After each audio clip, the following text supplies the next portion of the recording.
আমি নবী তোমাকে বলে গেলাম তুমি এখন মোবাইলে যা করবে এটা তোমার চোখের জিনা হবে।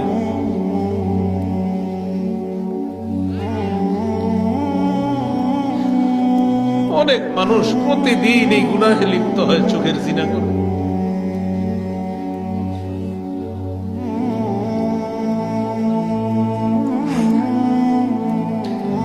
রসুল বলছেন দুই চোখের জিনা হলো দেখা। নাটক সিনেমা দেখেন না, আপনার জীবন যৌবন সব নষ্ট করে দিচ্ছে। হাদিসটা পড়ে রসুল বলছে দুই চোখের জিনা হলো দেখা। ওয়াল উযুনান জিনাহুমা আল ইসতিমা, দুই কানের জিনা হলো শ্রবণ করা।